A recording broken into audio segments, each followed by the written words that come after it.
iglesia, la palabra del Señor en Primera de Samuel capítulo 8, en los primeros 5 versículos, voy a compartirlos en la traducción lenguaje actual.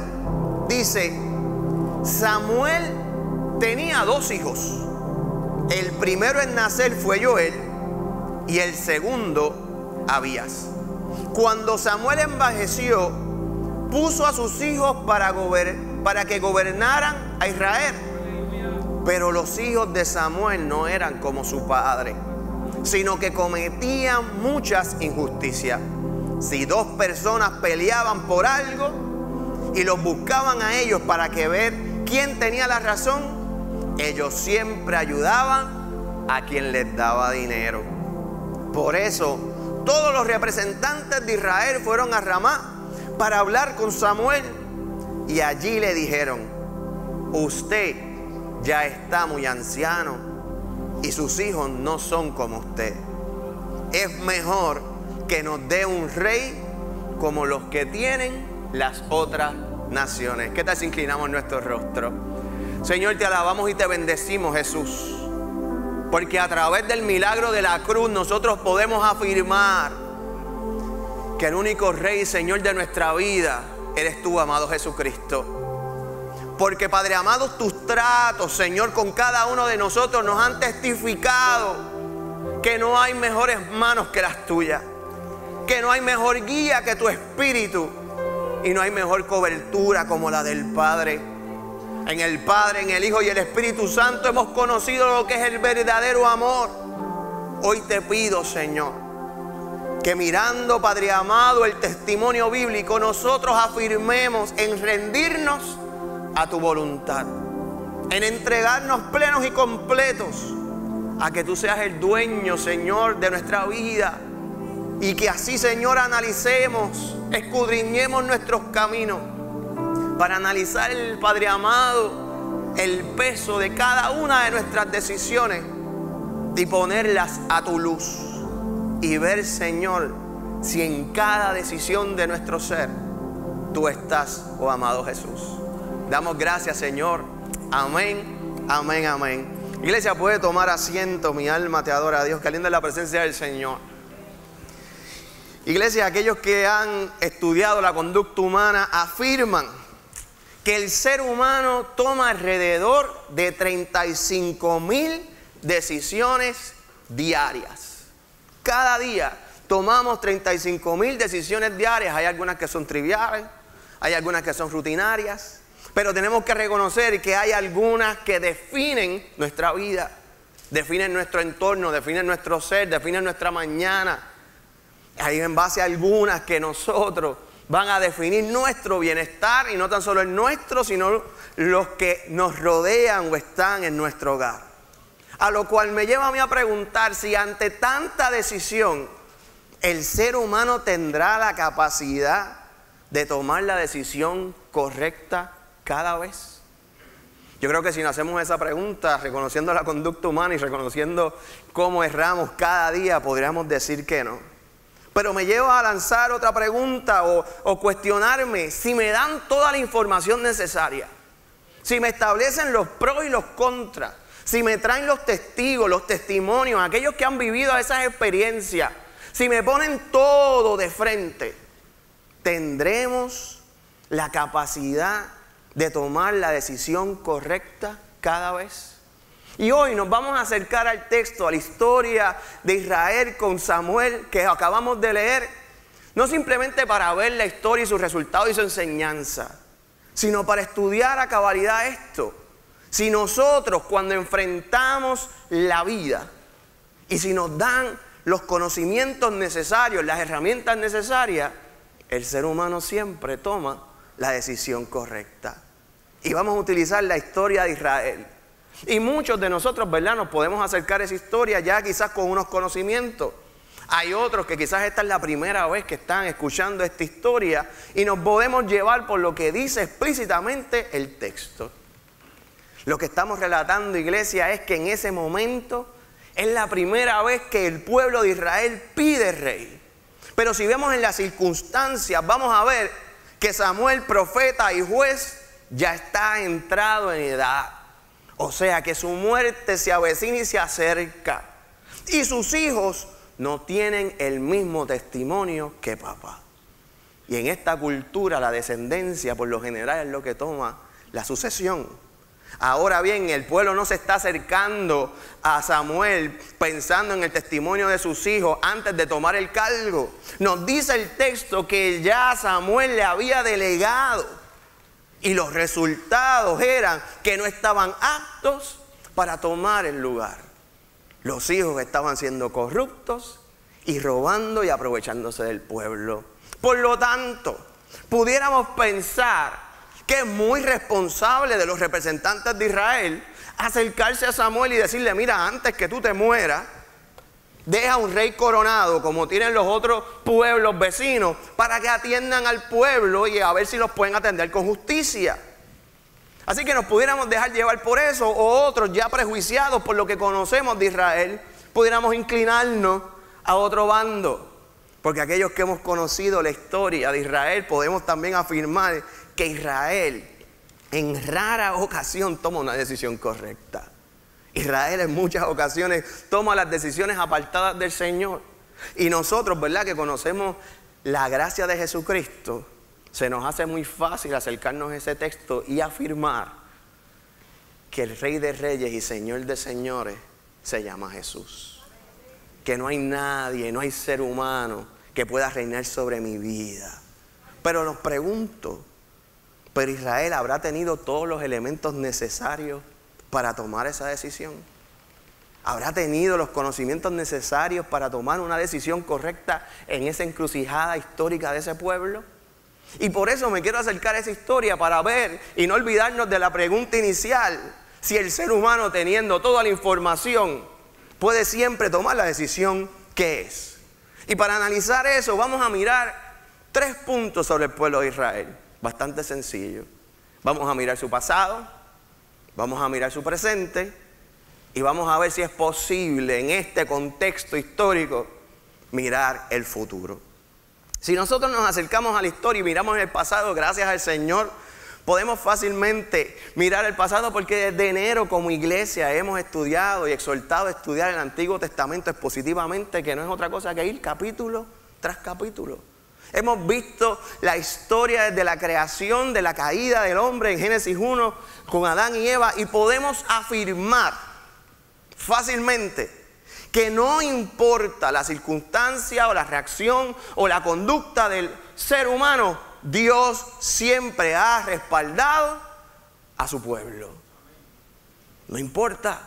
Lo hemos visto desde el Edén, lo hemos visto luego de la caída, lo hemos visto en Noé, lo hemos visto en Abraham, lo hemos visto luego que fueron liberados de Egipcio, lo hemos visto a través de los jueces. Dios siempre saca a su pueblo adelante. La gracia de Dios no simplemente se vio manifestada a través de Cristo. Desde el principio Dios ha sido el mismo, un Dios amoroso, un Dios atento, un Dios que busca acercarse a su pueblo. Dios siempre ha estado presente, nunca los ha abandonado. Podemos también reconocer que en ciertas circunstancias ha escogido hombres y mujeres para ser instrumentos de su obra. Lo hemos visto cuando llama a Noé, cuando llama a Abraham. Se ve mucho más claro cuando están sacándolos del cautiverio de Egipto, cuando llama a Moisés, Josué, los jueces, que allí también está la mujer representada con Débora. Y ahora vemos a Samuel. Pero por más seres humanos que hayan habido presentes para ayudar al pueblo y predicarles y enseñarles los anhelos y la voluntad de Dios, siempre queda algo claro: que la gloria es del Señor, no del hombre. Que es Dios el que trabaja a su favor. Que es Dios con su poder, con su amor, con su cuidado, con su presencia, que habita en medio del pueblo y lo liberta, lo restaura, lo sana, lo levanta y le da nombre. Amén. Quizás pudiéramos verlo más claro con Gedeón, que lo hablamos hace una semana. 300 hombres rodearon un ejército, levantaron una torcha, tocaron una trompeta y tuvieron victoria. Porque Dios no comparte su gloria con nadie. Y Dios siempre ha mostrado que el que ha de ser el rey de Israel ha sido Él. También tenemos el libro de Ruth, que voy a hacer hincapié porque veo que hay una gran información para esto que estamos hablando y muchas veces pasa desapercibido. Si nosotros vemos Ruth, no sé cuándo le han leído el texto y se han acercado y le choca en términos, ¿qué tiene que ver este hogar? ¿Por qué? Luego del Pentateuco, Josué, viene Ruth y entonces empiezan los jueces, Ruth, y entonces viene Samuel. ¿Por qué este libro que no habla simplemente del pueblo a grande escala, sino se mete en el seno de un hogar y te hace mirar la casa de una viuda? A mí me parece que tiene una gran información para lo que nosotros vamos a estar hablando hoy. Dice el primer versículo de este libro: esta historia tuvo lugar cuando en el país de Israel todavía no habían reyes. Me acerca ese panorama que estamos hablando. Sino que al pueblo lo defendían libertadores ocasionales. Lo que hemos visto en Jueces. En esa época no hubo cosecha y la gente no tenía que comer. Por eso una familia del pueblo de Belén, de la región de Judá, se fue a vivir al país de Moab. Porque allí sí había comida. El esposo se llamaba Elimelech, la esposa se llamaba Noemí y los hijos se llamaban Malón y Quilión. Esto nos enseña más o menos una figura social de lo que estaba viviendo Israel cuando no habían reyes. Y mirando, ¿verdad?, esos dos versículos podemos quizás justificar los representantes de Israel. Porque cuando no habían reyes había hambre, cuando no había reyes no había cosecha y los pueblos vecinos sí tenían. Y aquellos que vivían en Belén, en Judea, se veían forzados a visitar otros pueblos. Así que a lo mejor nuestro pasado me enseña que tener un rey administrativamente funciona. Pero qué bueno que nosotros cuando estudiamos el libro no nos quedamos en esos versículos. Qué bueno que nosotros pudimos ver que allí, en la escasez, allí en el peregrinaje y siendo extranjero, allí como quiera estaba Dios. Allí como quiera Dios visitaba el hogar y se hacía presente. Y allí cuando llegó lo que pudiéramos describir como una condición familiar de las peores en ese tiempo, que es cuando muere todo patriarca y no hay descendencia y se quedan las mujeres viudas, podemos ver cómo Dios fue rey de esa casa. Y nunca faltó lo que ellos necesitaban. Y cómo Dios fue fiel, aún sin gobierno, sin reinados de hombre. Porque la gloria le pertenece a Dios. Pero también hay otro gran testimonio. Porque tenemos el testimonio de la moabita. Aquella que se crió con otros dioses. Aquella que creció con otros reinados. En el momento difícil, en el momento de la escasez, en el momento que Noemí le dice a Ruth: mira, vete con los tuyos, que a lo mejor yo vuelvo para atrás a perecer. Ruth le dice: no, porque yo he conocido quién es el verdadero Dios. Y por eso tu Dios va a ser mi Dios. Tu rey va a ser mi rey. Y lo que hemos vivido aquí me testifica a mí que Él no nos ha dejado desamparados. Por lo tanto, iglesia, si volvemos a mirar qué le está gritando el pasado de Israel, en este momento que necesitan sucesor, les está diciendo que Dios siempre los ha atendido. Dios siempre ha sido fiel. Dios siempre ha cuidado con su poder. Y no importa la circunstancia difícil, el pueblo siempre ha salido adelante de la mano de Dios. Pero también les está diciendo: sí, en momentos hemos escogido líderes para ser instrumentos. Pero el que ustedes hayan salido adelante nunca ha sido dependiente a un hombre o a un ser humano o a una mujer. Sino hemos salido adelante por la obra y el cuidado que el mismo Dios ha tenido sobre nuestras vidas. Pero también tenemos el testimonio de los pueblos vecinos que se criaron con otros dioses, que se criaron con otros reyes, que testificaban que el verdadero Dios es el Dios de Israel, que el verdadero rey es el rey de Israel. Por lo tanto, hay suficiente información en el pasado para que Israel tomara la decisión de no buscar hombres, sino buscar su socorro de Jehová. Pero seamos justos, los tiempos cambian, las circunstancias cambian. Y miremos el presente de este pueblo. Y el presente habla duro, porque Samuel ciertamente está viejito, no es eterno. Ciertamente va a morar con el Señor en algún momento y ciertamente necesitan un sucesor. Eso no son cuentos. Y la cultura dice que el primero que se va a buscar es sus hijos. En una cultura patriarcal, aquí vamos de generación a generación, aquí vamos por herencia. Y aunque estas palabras suenan fuertes, a un padre tenía que reconocer que había testimonio vivo de que sus hijos no sirven. Los tuyos no funcionan. Así que pudiéramos dársela por ese lado. Necesitan un sucesor, necesitan a alguien que trabaja para el bien del pueblo, y aquí lo que conocemos es descendencia. Y tu descendencia, Samuel, no funciona, pues hay que buscar una alternativa. Eso suena racional. Sin embargo, hay un detalle que están pasando por alto.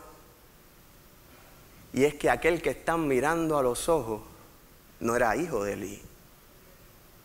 Eso lo hablamos en los cultos pasados. Así que tan cerca como al que él sucesó, amén, al que vino después, no siguieron descendencia. El mismo escenario se volvió a repetir. ¿Por qué ahora hay que buscar rey? ¿Por qué ahora no podemos nuevamente esperar en Jehová que Él obre en nuestra vida?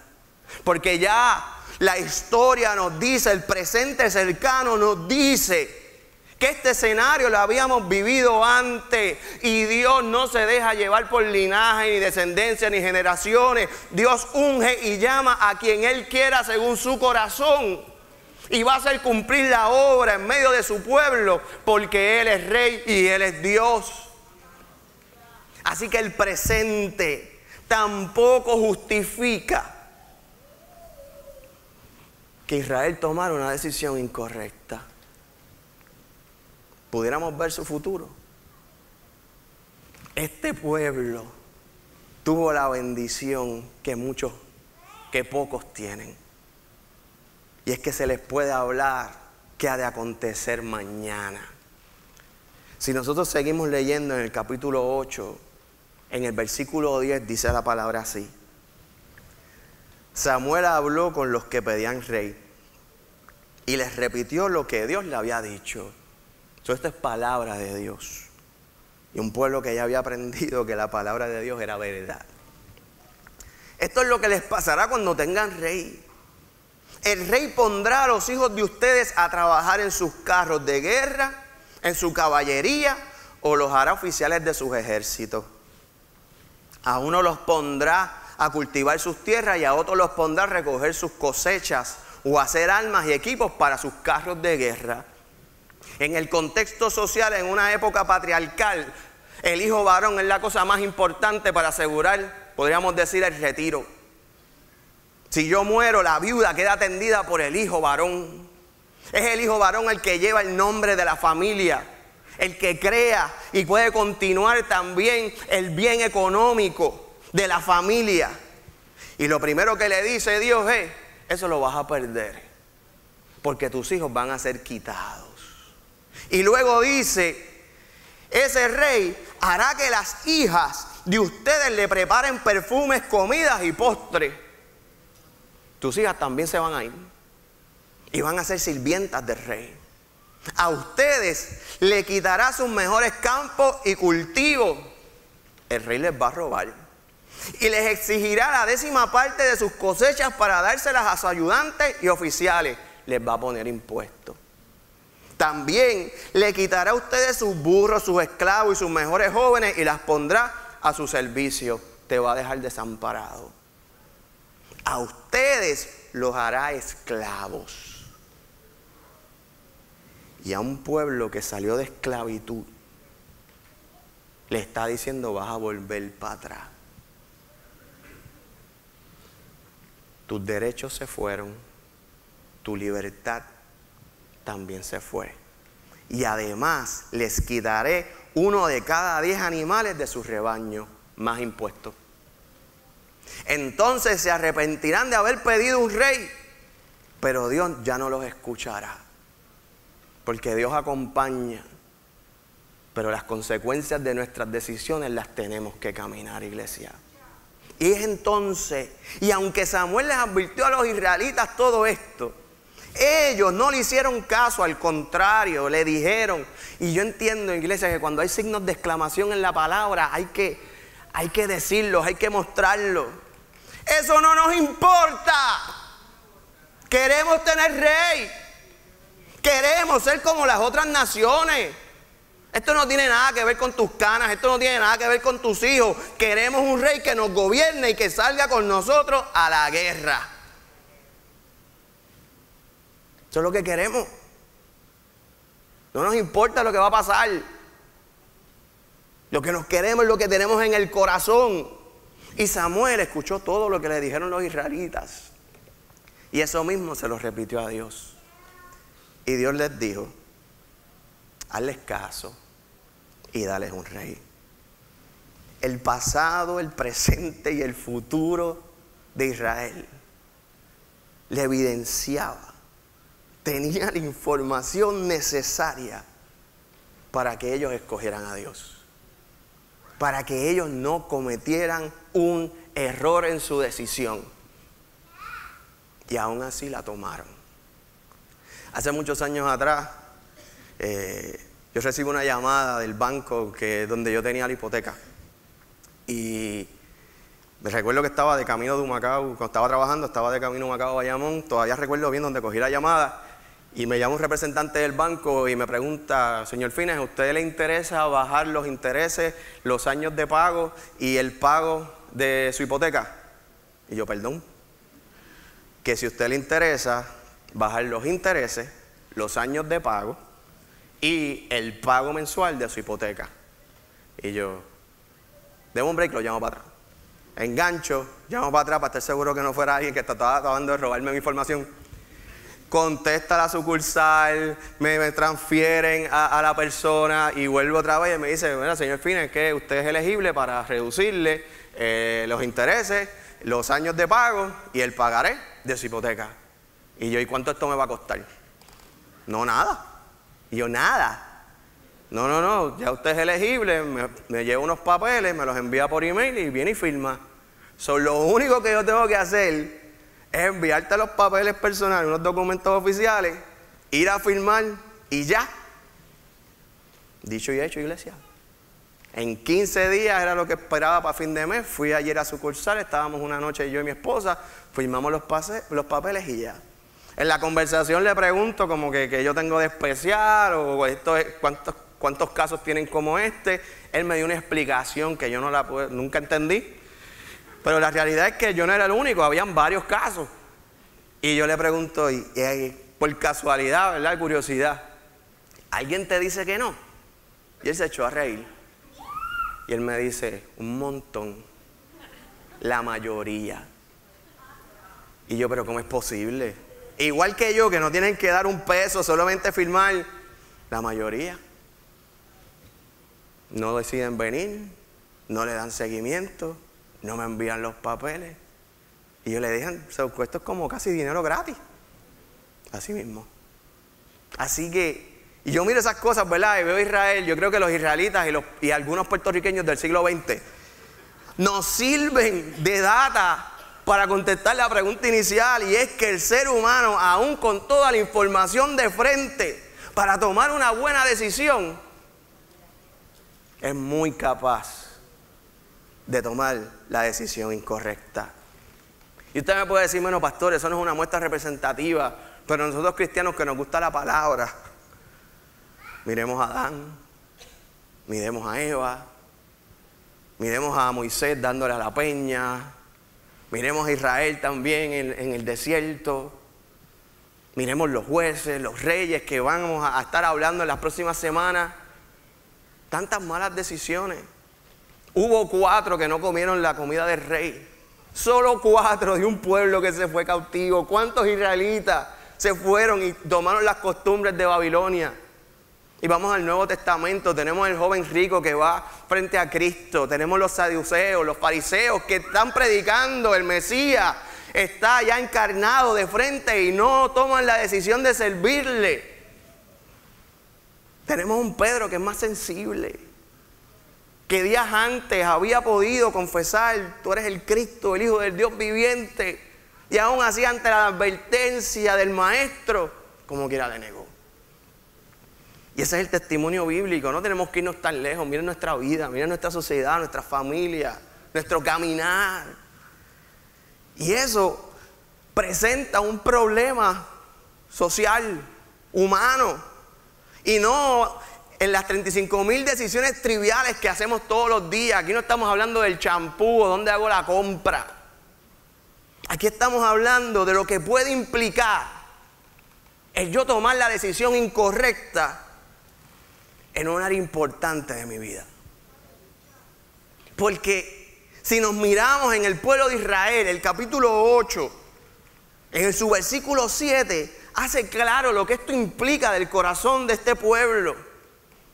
Y es que Dios le dijo a Samuel, antes de que le soltara la advertencia: Samuel, haz lo que te piden, porque no te están rechazando a ti. Samuel, esto no es personal. Esto no tiene que ver contigo. Esto no tiene que ver con tus canas. Y tampoco tiene que ver con tus hijos, que ciertamente han sido bandidos. Eso no tiene que ver contigo. Samuel, es que el que están rechazando es a mí. Y les hablé un poquito sobre los signos de exclamación y esta parte. En este signo de exclamación hay dolor, hay tristeza, hay frustración, tiene que haber coraje por la ingratitud. Cuando Dios dice en exclamación: pues no quieren que yo sea su rey,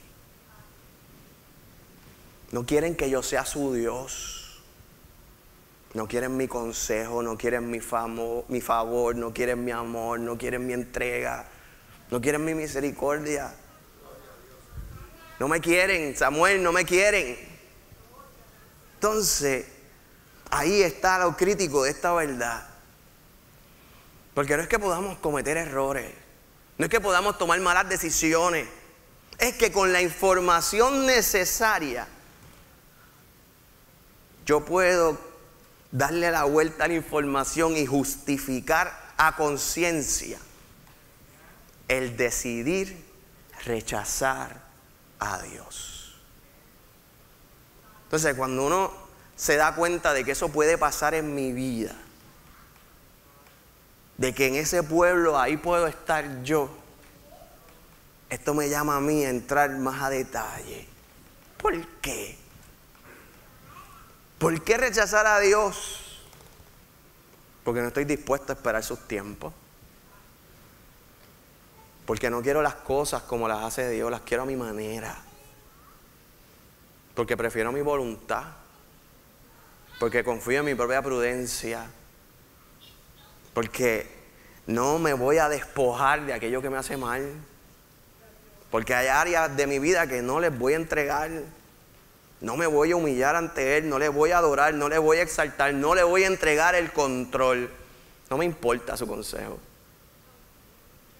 Quiero su favor, pero no su consejo. Quiero su ayuda, pero no su enseñanza.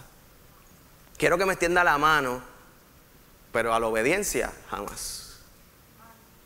Entonces, hermanos, a mí me costó mucho en el desarrollo ministerial tener que aceptar la realidad de que hay personas que no quieren nada que ver con Dios.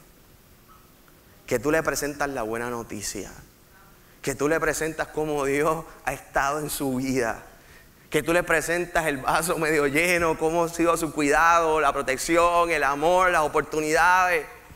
Y felizmente te dicen, no me interesa, no quiero. Respeta, no quiero. No quiero saber de tu Dios. Entonces esa verdad en la pastoral te lleva entonces también a seguir pensando en el cuidado de las ovejas. Y te das cuenta, iglesia, que hay gente que quiere que Dios solo esté en una parte de su vida, pero en otra. Y entonces se consuelan. Yo le estoy dando la mayoría. 95% es de Dios, este 5% es mío. 99.9%. Pero ese 0.1 es mío. En esta área oscura, Señor, tú no vas a entrar. En este capricho no te metas. Entonces, en el caminar de la vida, no solo ministerial, sino también de hijo de Dios, te das cuenta que esa migaja, que esa pequeña zorra, que esa pequeña mosca que no le entregas al Señor daña la obra, porque esa le está gritando, Dios te rechazo. Porque eso significa que estoy rechazando a Dios por completo. Que me convierto igual que aquel que dice, no quiero saber de Dios 100%. Porque a mí Dios no me ama a media. Ninguno de los que está aquí quiere un Dios a media. Todos nosotros exigimos un Dios full time. Pero queremos ser hijos part time. Entonces ese otro part time rechaza a nuestro Creador, que nos ama como nadie. Por eso yo entiendo que en este ejemplo de vida que a nosotros nos conmueve y le decimos, ay Israel, qué terco eres, qué necio, ay Dios mío Israel, otra vez vas a rechazar a Dios. Que nos aseguremos que nosotros hoy no estemos haciendo lo mismo. Que nosotros no estemos escogiendo a Dios en unas ocasiones y en otras no. Que nosotros tengamos hoy la sabiduría y por lo menos dar la oportunidad de escudriñar nuestros caminos y ver si en nuestras decisiones todos los días no vayan a estar dando gritos, Dios, no te quiero como mi rey. Te amo, Jesús. Entonces, hoy es un buen día para mirarnos y ver si estamos decidiendo que Él sea el rey de nuestra vida, entregarnos. Pero si hoy somos honestos con Dios y con nosotros mismos y sacamos, ¿verdad?, todas las excusas de un lado, Samuel, estás viejo, tus hijos son malos, mira a los vecinos. Sacamos esas excusas, las sacamos del medio y ponemos en verdad lo que verdaderamente está al frente. Que quizás hay áreas de nuestra vida que no glorifican al Señor porque no se las hemos entregado. Si vemos algo así en nuestra vida, hay un lado oscuro, un vicio, un rencor, un coraje, una área sensible, una tristeza, algo que yo no le quiero entregar a Dios y me doy cuenta de eso, podamos hacer lo que no hizo Israel. Señor, tienes razón. Tú eres mi Dios. Y he sido testarudo, testaruda. Es verdad, no me he entregado completo. Es verdad, soy yo el que te estoy huyendo. Soy yo el que te estoy rechazando. Y ante la noticia que es difícil de tragarle, saber que hay verdades que nosotros no queremos aceptar y hay decisiones que por más que nos los digan y nos las pongan en las narices las vamos a tomar mal, podamos ver la buena noticia de esto. Y es que tú y yo somos capaces fácilmente de tomar la decisión incorrecta. Pero nuestro Dios, nuestro Rey no. Ese 35,000 veces, 1000 veces más, y lo sigan multiplicando, siempre va a tomar la decisión correcta y es amarte huida. Es acercarse. Por más que corra, te persigue. Por más que huya, te busca. Por más que le maldigas, te perdona, te alcanza, te abraza, te ama. Porque en Él sí no hay errores. Porque en Él sí no hay decisiones incorrectas. Y en base a ese favor y a esa gracia, ante hoy nosotros tener la información, la que necesitamos, atrevernos a tomar la decisión correcta. Porque quizás hoy te vas a equivocar 34.999 veces. Pero yo te digo, solo tienes que tomar una bien. Solo tienes que tomar una bien. Y es hoy salir de este lugar con tu vida completa en las manos del Señor, que te ha sido fiel, que su bondad te ha cubierto, que te alcanza, que te persigue, que hoy vuelve aquí a decirte te amo y quiero acompañarte en tu vida. Yo no te voy a robar nada, yo no te voy a cobrar nada. Yo voy a dar libertad a tu esclavitud. Pero me tienes que dejar entrar. Me tienes que dar el espacio de entregarte pleno en tu vida. Te adoramos, Jesús. Y si hoy haces el ejercicio y analizas tus pasos y ves que hay decisiones que están rechazando a Dios, hoy es un buen día para corregir. Vuelvo y te repito, esta es la que vale, esta es la que cuenta, esta es la que cambia. Si hoy tú quieres tomar esa decisión de que Jesús sea el Rey de tu vida, de que Dios Padre sea el dueño y Señor de tu ser, de que hoy dirija tus pasos de noche y de día y de noche, ahí donde tú estás, yo te invito a inclinar tu rostro. Y si tú quieres responder y tú necesitas responder, yo te invito a estar en pie. Solo toma una buena decisión para cambiar nuestro entorno. Solo toma una buena decisión para que nuestra vida tome un buen camino. Te adoramos, Jesús. Rompe el ciclo. Te adoramos, Jesús. Somos capaces de tomar decisiones incorrectas, pero también somos capaces en su poder, en su espíritu, a tomarnos de su mano, a cubrirnos con su gracia. Ponte en pie. Solo una. Te adoramos, Jesús. Te adoramos, mi Dios. Te adoramos, Jesús. Y ahí donde tú estás, te adoramos, Jesús. Levanta tus manos. Si estás de pie, levantas tus manos. Te adoramos, Jesús. Te adoramos, Jesús. Si hay alguien más, se puede unir en la oración, pero repitan fuerte: amado Dios y Padre Celestial, te doy gracias porque hoy nuevamente has venido a mi encuentro. Porque hoy, con lazos de amor, me has mostrado que tú eres mi Rey, que tú eres mi Señor. Y viendo tu gloria, viendo tus cuidados, viendo tus tratos, me he dado cuenta, Señor, que hay áreas de mi vida que no te he abierto la puerta. Que hay áreas de mi vida que no te he dado el espacio. Hoy, Señor, te entrego mi ser por completo para que tú reines, oh Padre, en mi mente, en mi corazón, en mi alma, en mi espíritu, para que tomes, Padre, el control de mi vida. Hoy, Señor, tomo una buena decisión y salgo de aquí en tus brazos. Gracias, Jesús. Amén, amén, amén.